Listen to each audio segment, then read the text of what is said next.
চলতেছি, আর কেউ নাই। ওই যে রেস শুরু হয়ে গেছে, এই যে রেস শুরু হয়ে গেছে। আরে লা 300 ফিটে এগুলাই হচ্ছে দেখার জিনিস আর কি। আসছি আসল কথা হয়েছে এগুলা দেখার জন্য। মানে একটু ব্যাট দিতেছি, ওইটা দিয়ে রাস্তায় উঠতেছি, ওইটাই আমাদের ভুল। কিন্তু অটো রিক্সার কোনো ট্যাক্স নাই, অটো রিক্সা যে যার মতো চলতেছে, ঠিক আছে। ওরার কোনো ট্যাক্স নাই, কোনো কিছু নাই, ওরার মামলা মোকদ্দমা কোনো কিছুই নাই ওদের। কোনো 2 মাস হবে, 2 মাস পর 300 ফিট আসলাম। বাট আজকে চেকপোস্ট আছে কিনা জানি না। আর রাস্তার মধ্যে চলেন বেরোইছি অনেক দিন পর সুন্দর একটা ওয়েদারে। আজকে বেরোইলাম, আজকে ফ্রাইডে, শুক্রবার, ছুটির দিন। বেরোইছি মানে বের হওয়া হয় না, মানে চাকরিতে আবার জয়েন করে ফেলছি তো সেই জন্য আর বের হওয়া হয় না। এখন যেহেতু আজকে ফ্রাইডে, শুক্রবার ছুটির দিন, সেই জন্য ভাবলাম একটু বের হই, কোনো জায়গা থেকে ঘুরে আসি। তারপরে ভাবলাম কোথায় যাব, অনেক দিন ধরে 300 ফিট যাওয়া হয় না, পূর্বাচল যাওয়া হয় না। চলেন পূর্বাচল থেকে একটু রাইড করে আসি, একটু ঘুরে ফিরে আসি। কিন্তু আচ্ছা যাই হোক, hey everyone, welcome to my YouTube channel SP Sourav and Facebook page. চলে আসলাম আবারও নতুন একটা ভিডিও নিয়ে।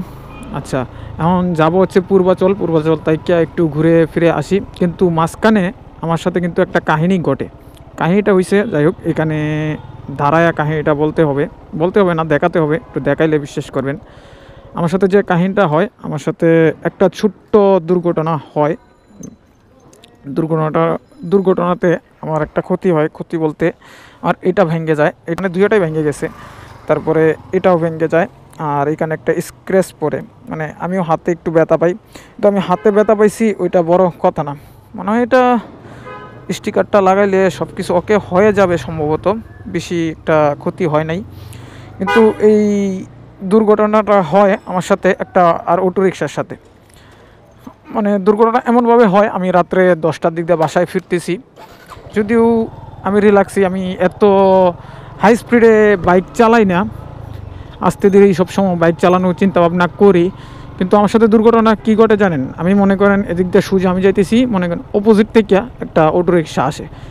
এখন অপোজিট থেকে একটা অটো রিক্সা আসাতে মানে আমি যে সময় ব্রেক করি, ব্রেক করার পর সামনে ছিল আর কি পাথর ছিল। ওই পাথরে চাকা স্লিপ কাটার পর আমি পড়ে যাওয়ার পর হাতে একটু ব্যথা পাই, হাতে একটু ছাল যায়, ঠিক আছে। আর বাইকের তো একটু ক্ষতি হয়। এখন হাতে ছাল গেছে, ওইটা তো আমার বড় বিষয় না। বড় বিষয় হইতেছে যে বাইকের ক্ষতিটা হয়েছে, মানে বাইকের এইগুলা ক্ষতি হয়। তারপরে আবার একটা জিনিস হয়, আমার হ্যান্ডেল বারটা কেমন একটু বাঁকা লাগতেছে। আমার কাছে মনে হইতেছে যে হ্যান্ডেল বারটা এই সাইডটা বেঁকে গেছে আর কি। আচ্ছা যাই হোক, অটো রিক্সা যেটা বলতেছিলাম, অটো রিক্সাটা আসে। অটো রিক্সা আসার পর এই যে স্লিপ কাটি, ঠিক আছে। মানে অটো রিক্সা মানে এমন স্পিডে আসছে, মানে আমি মানে সোজাতে যাব গিয়ে আমি যদি স্লো আসতো তাহলে পার হয়ে যেতে পারতাম। কিন্তু ওই অটো রিক্সার সাথে লাগলে আমি হয়তো আরও ব্যথা পাইতে পারতাম, কারণ আমার সোজা রাস্তা ছিল। সোজা রাস্তাতে তো আমি একটু স্পিড যেতেই পারি। মানে আমার গাড়িটা স্পিড ছিল মেবি 10 থেকে বলতেছি 20 এরকম স্পিড ছিল। এখন সোজা রাস্তাতে এরকম স্পিডে তো আমি যেতেই পারি। কিন্তু অপোজিট থেকে একটা অটো রিক্সা বের হবে, ও যাবে ওই দিকে আমার পিছনে। মানে এখন যদি ওর জন্য আমার মানে ব্রেক করতে গিয়ে আমার কন্ট্রোল হারা হয়ে যায়, তাহলে এটা কেমন হয়? মানে আমি যদি একটু আগাটাইভাবে বাড়ি না দিই, তাহলে আমি অটো রিক্সার সাথে ধাক্কা খায় আরও বড় ধরনের একটা দুর্ঘটনা হইতে পারে। কিন্তু উপরওয়ালায় যা করে ভালোর জন্যই করে, কিন্তু আস্তে স্লোলি হয়, সেই জন্য বেশি একটা ক্ষতি হয় নাই। জাস্ট আমার কষ্ট লাগলো এটাই যে আমার বাইকটার মধ্যে ক্ষতি হইলো। আমার ক্ষতি হলে কোনো সমস্যা নাই, কিন্তু ভাই আমার একটা শখের জিনিস, অনেক কষ্টে জমানো অর্জন করা টাকা দিয়ে এটা কিনা, এটার মধ্যে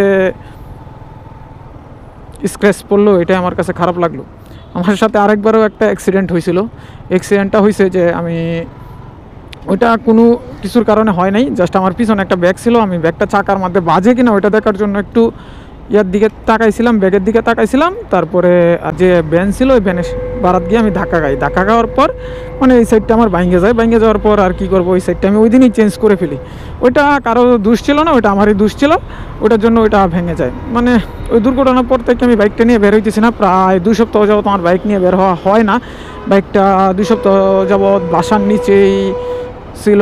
মানে দুর্ঘটনা আমি বের হইতে পারতাম, মানে যেহেতু আমি চালায় যাইতে পারছি পরে বাসা পর্যন্ত, চাইলে তো আমি বের হইতে পারতাম।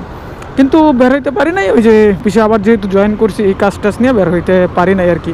কারণ অটো রিক্সার জন্য আসলে রাস্তাঘাটে চলাটা খুব কষ্টকর।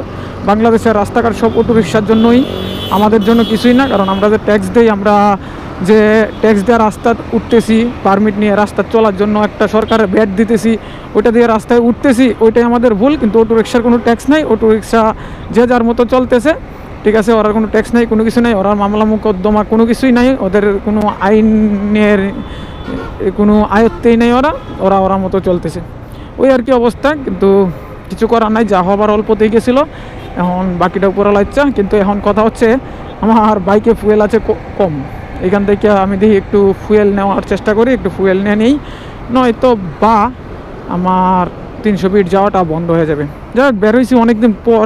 আচ্ছা, আগে ফুয়েল নেই, তারপরে বলতেছি।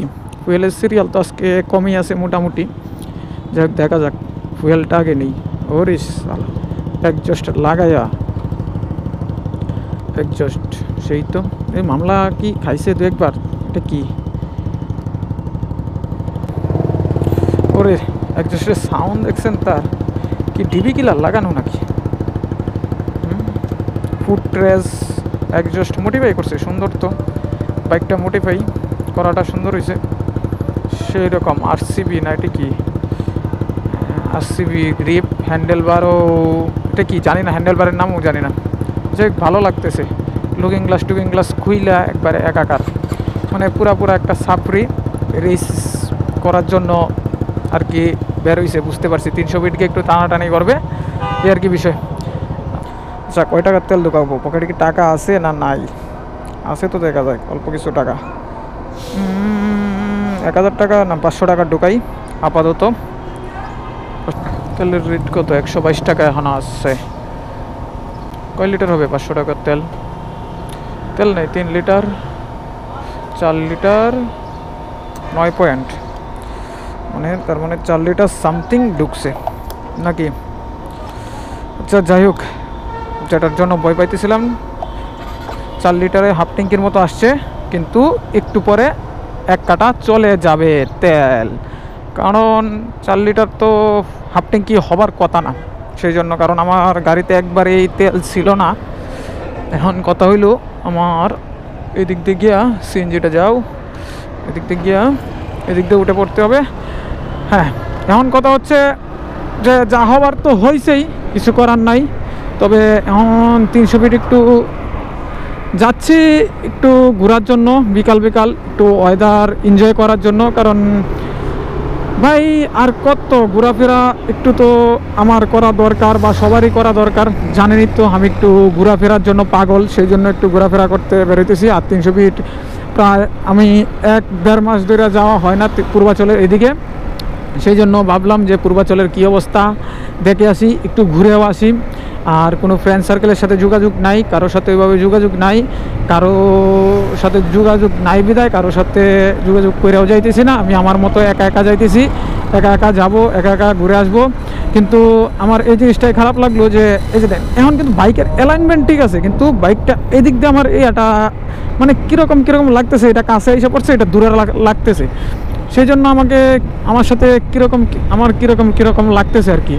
ওরে রাস্তা পাড়ায় দৌড় দিয়ে কেন ভাই, দৌড়ে কেন, রিল্যাক্সে রাস্তা পাড়াইবা, দৌড় দিয়ে রাস্তা পাড়ানো ঠিক না। আচ্ছা চলেন, যেহেতু আজকে ফ্রাইডে, মানে গাড়ির চাপও আশা করি কম আছে, কিন্তু গাড়ির চাপ কম আছে বলতে এখান থেকে আবার জাম শুরু হয়ে গেল নাকি। বললাম যে গাড়ির চাপ কম, কিন্তু বাট এখানে একটা স্ট্যান্ড আছে তো, বাস স্ট্যান্ড, এগুলো দাঁড়ায়। বাসগুলো তো লোকাল বাসগুলো তো অর্ধেক রাস্তায় বন্ধ করে রাখে, সেই জন্য এদিকে মানে একটু যানজটটা বেড়ে যায় আর কি। কিন্তু একটা জিনিস কি জানেন, গাড়ি যদি বসে থাকে না, টায়ার প্রেশার চেক করা উচিত। কারণ গাড়ি বসে থাকলে হাওয়া কিন্তু কমে যাওয়ার পসিবিলিটি আছে। সেই জন্য আমার মনে হয় যে একটু টায়ার প্রেশারটা আমার চেক করা উচিত।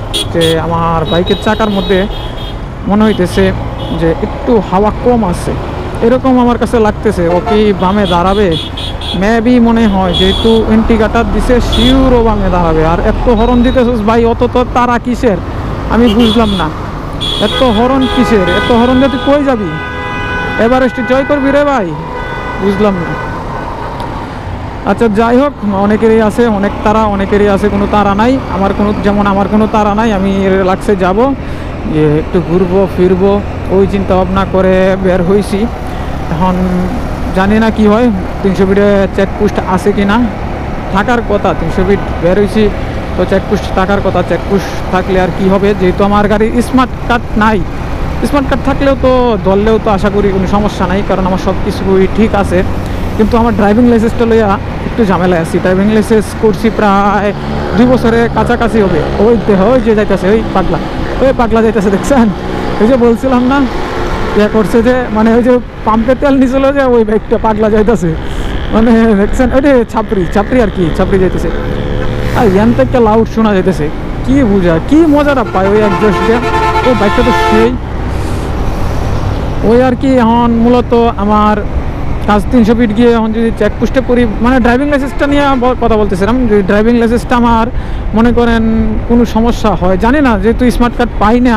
কিন্তু অনলাইন থেকে তো আমি বিআরটি থেকে আবার নামাইছি ড্রাইভিং লাইসেন্সটা, কিন্তু মাঝখানে একজন বলছিল যে ড্রাইভিং লাইসেন্সের নাকি সমস্যা আছে, অনলাইনে আসতেছে না। কিন্তু আমি তো বিআরটি অফিস থেকে ঠিকই আনতে পারছি, ওই আইনা ড্রাইভিং লাইসেন্স ইউজ করতে এসেছি। তবে বেশ কয়েকবার পুলিশে আটকাইছিল, দেখছিল ড্রাইভিং লাইসেন্স, যদি সমস্যা থাকতো তাহলে অবশ্যই বলতো যে ড্রাইভিং লাইসেন্স ঠিক না, বা কোনো কিছু কাগজপত্র একটা কিছু বলতো আর কি। আচ্ছা যাই হোক, তবে আজকের ওয়েদারটা জোস, একটু ঠান্ডা ঠান্ডা, যেহেতু ঠান্ডা চলে আসছে, ঠান্ডা ঠান্ডা তো থাকবেই। কিন্তু আমি তো উইন্ডব্রেকার নিয়ে বের হই নাই। যদি রাত্রেবেলা ঠান্ডা লাগে তাহলে আমি কি করব, কারণ আমার তো কিছু কাজ আছে সন্ধ্যার পরে, যে কাজগুলা আমার সারতে হবে। মানে কাজগুলা সারতে সারতে মেবি সন্ধ্যা থেকে যদি কাজ শুরু করি, মেবি 9টা-10টা তো বাজবে এই কাজগুলো সারতে সারতে।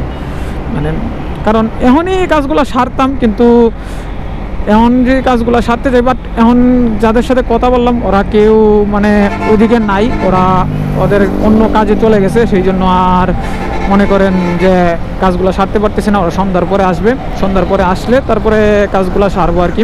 ওরা আইসা ফোন দিবে বলছে, মানে কিছু আমার কাছের লোক আছে তো, তাদের সাথে একটু কাজ আছে, তারা বলছে আইসা ফোন দিবে, এই আর কি। আচ্ছা চলেন আগে 300 ফিট যাই। ফাইনালি চলে আসলাম 300 ফিট, মানে পূর্বাচল। দেখছেন এখান থেকে রাস্তাটা সেই লাগতেছে, রাস্তার গাছগুলা অসাধারণ লাগতেছে। অনেকদিন পর 300 ফিট আসলাম, প্রায় আগেই বলছিলাম প্রায় 2 মাস হবে, 2 মাস পর 300 ফিট আসলাম।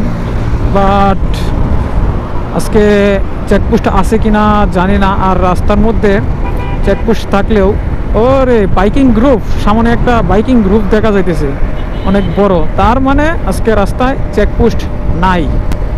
মানে এই বাইকিং গ্রুপটা একটু পরে বের হবে যে রাইড করার জন্য পুরাটা। আচ্ছা ছোটোখাটো, আর বেশি নাই, এখানে কয়টা 20টা বাইক হবে, ছোটো একটা বাইকিং গ্রুপ। এখানে সবাই বসছে, লেডি বাইকারও আছে নাকি? না লেডি বাইকার নেই। মানে সবাই ক্যামেরা সেট করতেছে, সেট করে পরে আর কি রাইড শুরু করবে। তবে আর ওই সাইডে আবার দেখা যায় সাইকেল গ্রুপ, সেই জস। 300 ফিট আইসে তো ভালোই লাগতেছে, আর মোটামুটি সেফলি রাইড এনজয় করব। কারণ 300 ফিট এই রাস্তার মধ্যে বাইক টানাটা কোনো বিষয় না, যেমন এই 300 ফিট তারপরে মাওয়া। বাট আমার কেন জানি বাইক এত হাই স্পিডে চালানোটা মানে ভালো লাগে না ভাই। মানে প্রত্যেকটা গাড়ির তো গতির সামঞ্জস্য আছে, তাই না? গতির সামঞ্জস্য বলতে ও কি দেখে পিছনে, গতির সামঞ্জস্য না, মানে একটা লিমিট আছে। যেমন বাংলাদেশের হাইয়েস্ট লিমিট দেওয়া হচ্ছে 80 কিলো, ঠিক আছে? কি দরকারটা ভাই 80-র উপরে চালানো? আমরা এই যে চালাইতেছি 50-60, ঠিক আছে? ওই সালা হোয়াইট কালার R15, কোনটা মধ্যে অ্যাডজাস্ট লাগানো R15 মেবি। আচ্ছা ওইটি তো মাত্র আমার সামনে দিয়ে আসলো। মানে এই যে মানে এই একটা জিনিস ভালো লাগে, যেমন আমার কোনো গ্রুপ নাই, আমি একা একা রাইড করতেছি, হ্যাঁ আমি আমার মতো চলতেছি, আর কেউ নাই। ওই যে রেস শুরু হয়ে গেছে, এই যে রেস শুরু হয়ে গেছে। আরে লা 300 ফিটে এইগুলাই হচ্ছে দেখার জিনিস আর কি। আসছি আসল কথা হয়েছে এগুলা দেখার জন্য, মানে একটু করবো চিন্তা করতেছি।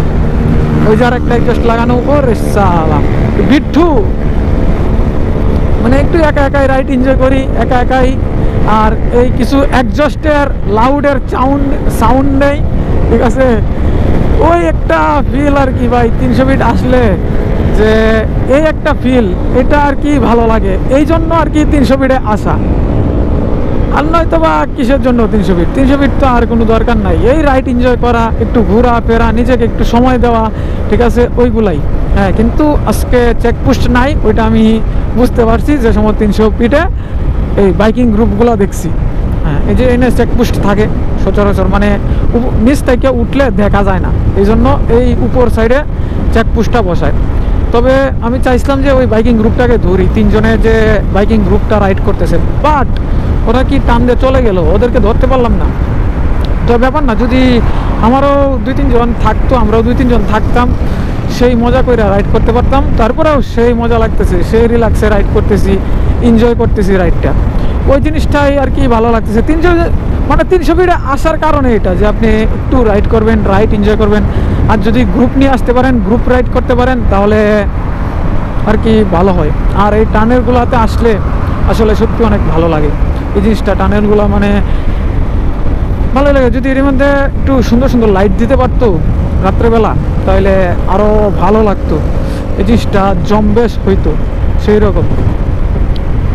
তবে ভাই রাস্তার ভিউটা অসাধারণ লাগতেছে ভাই, অস্থির অস্থির ভিউ। বিকালের ওয়েদারটা আসলেই অস্থির, আমার কাছে অস্থির লাগে বিকালের ওয়েদারটা। এখন দেখি এক জায়গায়, কোনো জায়গায় গিয়ে দাঁড়াবো, দাঁড়ায়া একটু ওয়েদারের ফিল নিব, ওয়েদার এনজয় করব, ঠিক আছে, দাঁড়ায়া, তাহলে আর একটু ভালো লাগবে আর কি। বাইক অ্যাক্সিডেন্ট করার পর আমার সাথে যে আরেকটা কাহিনী হয়েছে, সেটা তো আমি খেয়ালই করি নাই। কাহিনীটা কি জানেন? আরসিবির সেটআপের এনে যে একটা নাট থাকে যে ব্রেকটা টাইট বা লুজ করার জন্য, সেই ব্রেকটা ভেঙে যায়, এই নাটটা ভেঙে যায়। আমি আজকে খেয়াল করলাম যে ব্রেক আমি যে সময় ধরতেছি, এই সময় জিনিসটা খেয়াল করলাম যে এটা ভেঙে গেছে। এখন কি কথা হইলো, এটা কি ব্রেকের, এটা কি পুরাটাই চেঞ্জ করা লাগবে নাকি নাটটা পাওয়া যায়? আমি শিওর জানি না, আমার মনে হয় মেবি যতটুকু ধারণা যে পুরাটাই চেঞ্জ করা লাগবে। যাই হোক, ওটা একমাত্র সময় নিয়ে কাজ করলে জানতে পারবো যে কি করা লাগবে, পুরাটা চেঞ্জ করা লাগবো না অল্প একটু চেঞ্জ করলেই হবে। কারণ এই যে ব্রেক ধরলে অনেকটা টান দিয়ে ধরা লাগে, এই জন্য আর কি ঝামেলাটা হয়ে গেছে। আচ্ছা যাই হোক, অনেকটা সময় কাটাইলাম, এখন বাজতেছে 4:40 অলমোস্ট। এখন মানে আমার একটা যে কাজ ছিল, আমার বেশ কয়েকটা কাজ ছিল, যে কাজগুলো আমার এখন সারতে যেতে হবে, যেটার জন্য বলতেছিলাম।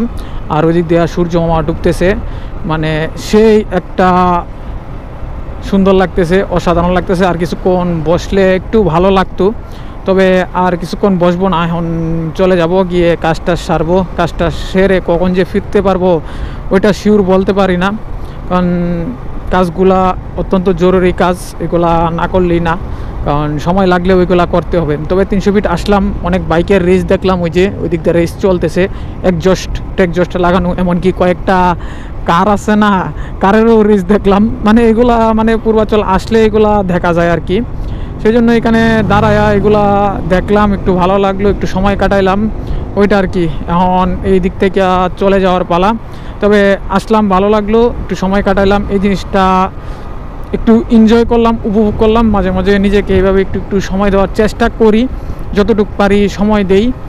আর যদি সম্ভব হয় তাহলে আর কি অন্যদিকে যাওয়ার চিন্তা ভাবনা করি। কিছুদিন আগে রিসেন্ট মাওয়া যাওয়ার মানে কথা ছিল, বাট মাওয়া যেতে পারি নাই, কারণ ওইভাবে সময় সুযোগ করা হয় নাই।